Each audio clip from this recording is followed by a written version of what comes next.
Hello, wonderful people. Welcome back to my YouTube channel. It is me again, your baby girl. Okay, guys, today I'll be talking about proof of fund because I have received a lot of messages of people asking me about proof of fund. So I decided to make a video on the proof of fund. If this is your first time of coming across my channel, please don't forget to subscribe to my YouTube channel. Turn on the notification bell so that you'll be notified once I post a video. And for my returning subscribers, guys, you know I love you guys. Thank you so much for supporting me. And stay tuned. We will go to the video immediately, guys.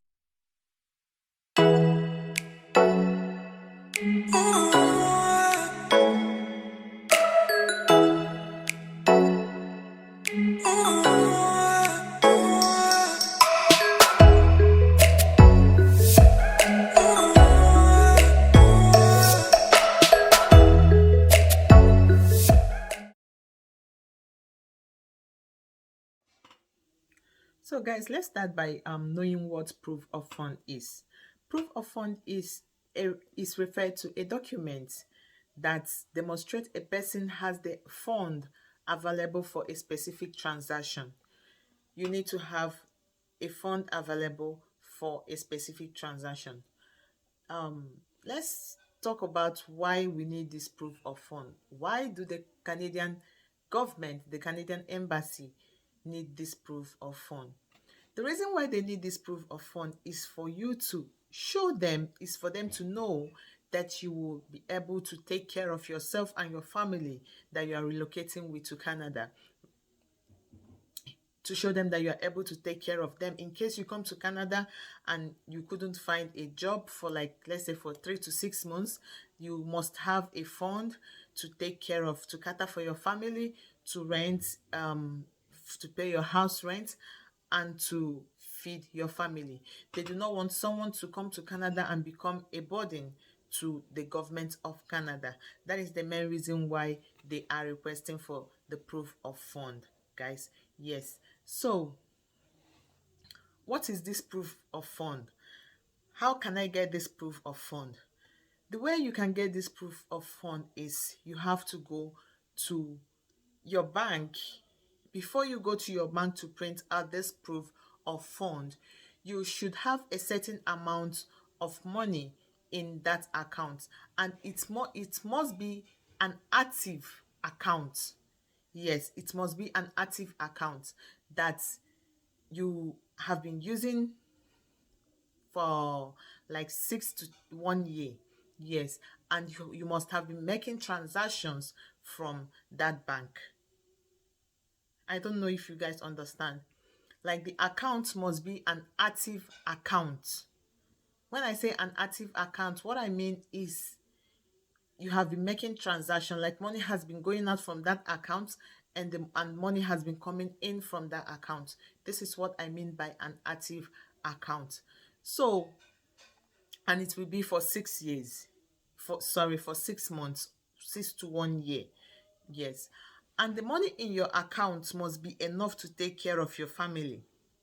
For an individual, if you are migrating alone to Canada, you should have at least about $13,000, yeah, or equal to $13,000 in the currency you are using. Yeah, it must be equivalent to $13,000, 13,000 something, I think. But if you're migrating with your wife, your spouse, you add 3,000 plus to the 13,000 plus. That's 16, around 16,000 for two people. And if you're migrating with your children, add 3,000, 3,000 something to the 16,000, you, your wife, and children. That should be about 19,000 for three people, you, your wife, and one kid. Yeah. So this is it. It must be an active transaction, and you should also write an explanation letter to them, how you get that money, how the money in your account, how you went about it, how you got the money. You shouldn't take a loan. If you take a loan, they will not accept it. If it is a money borrowed from your credit card, they will not accept it. They want it to be your savings, the savings you have. like a business money. If you're working, the money you saved while you were working, and other things. So when printing it out, the bank have to include your name, the amount of debts you have, and they should print it with their institution heading letter. They'll include their contacts, the contacts of the bank. They'll include their number, their email address, and include your name on it. Yeah. When they include your name on it, then they will print it out and give it to you. So let's go over to this other question that someone asked me. So the person asked me if someone else can stand as their sponsor, or can someone else give them the money that they will be using as a fund in their account. Actually, yes, someone can give you the money, but it all depends. The person have to be your relative, and the person will state that he or she have no intention of getting the money back from you after the visa have been approved, or after you printed your notice, your account statement, right? Because if the person did not state that he or she have no intention of collecting the money back from you, it will look as if the person is lending you the money, right? It will look as if it is a loan from the person to you, which it is not accepted. The immigration officer will refuse your application if he finds out that you it is a loan, that you are using a loan as a proof of fund. Because that money, remember, that money needs to be there for you to be able to take care of yourself. Eventually, if you relocate to Canada and you haven't gotten a job yet, you need that money, that physical cash, that money, to take care of yourself and your family. Yes, that is the reason why it shouldn't be a loan. Okay, so let's go over to the number of family members and the amount required. So for one individual, it is about $13,213. For two persons, for you and your spouse, it is about $16,449. For each dependent, for each child accompanying you to Canada, they will add additional $3,560. So if you have two kids, multiply $3,560 times two. Then you add anything it gives you to the 16,499,000. This is how it is, right? This is how it is. Yeah. So let's go over to what they accept and what they don't accept as a proof of fund. Let's go first to what they don't accept as a proof of fund. What they don't accept as a proof of fund, it's a landed property. Like if you have a car, if you have lands, if you have a house, that is not a proof of fund. Remember, the proof of fund should be a physical cash that you would have access to if you are stuck in Canada. So, but the good thing is that if you and your spouse have a different account, right? You guys can open a joint account. Your spouse, each of them, the husband will bring the money he or she have. The wife will bring the money he or she have, and they will join it together and keep it in that fixed account, in that joint account, sorry, in the joint account, so that they will be able to print it. And you as a person, as the main applicant, should also prove that you have access that you have access to that account, to the joint account. Yeah, that is it.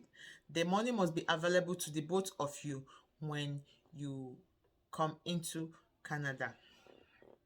and the money must be there before and after your visa. You also need to you must prove to an immigration officer that you can legally access the money to use here when you arrive. For proof, you get official letter from any bank where you are keeping your money.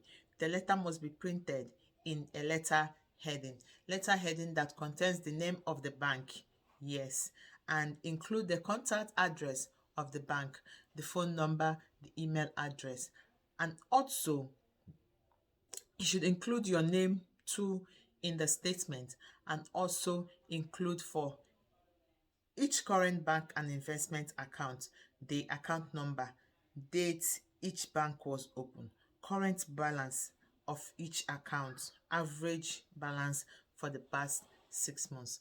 Guys, you need this money to run in that account for 6 months, and let this account be an active account. What I mean by an active account is an account that money has been coming in and money has been going out, an account that you are using for transactions on a daily basis. Yes, like a business account, the account that you've been using for business. Let them see that money is going out and that money is coming in almost every day for at least 6 months. You cannot use an account that maybe, let's say, an account that had like two 200,000 naira in it, then at that 6 months, close to that 6 months, you put a huge sum of money into that account. No, it doesn't work that way. That account must be active right from the day it was opened, right? And also, you need to explain to them the source of that money. You need to explain to them where you got the money from. If you are into business, you explain to them that it is your business money. It is the money you got from your business that is deposited in that account. If you don't have if it is your salary, just let them know that this is your salary and it is your savings that you've been saving for it, right? You have to explain how and where the money come out from. That is it.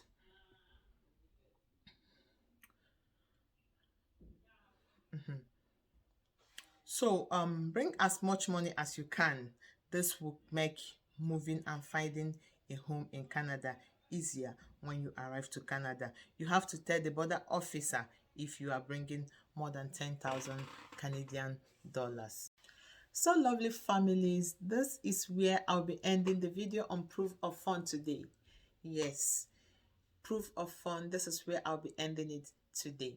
So guys, if you haven't subscribed to my YouTube channel yet, what are you waiting for? Come and subscribe. Let's rub minds together, and I'll be bringing good news for you, and I'll be taking you guys on steps in which you can apply for your Canadian visa. Please guys, don't forget to subscribe to my YouTube channel.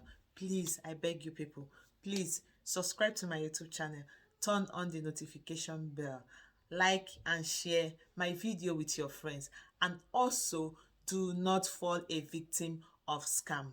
There is no agent anywhere. Don't give anybody money.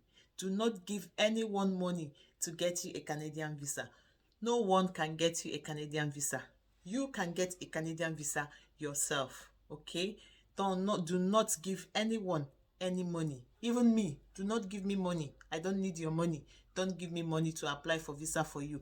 I am not an immigration officer. I can only direct you. I can only put you through on what you need to know, okay? Do not come and ask me, can you get Canadian visa for me? I cannot get Canadian visa for you guys. I don't work with immigration.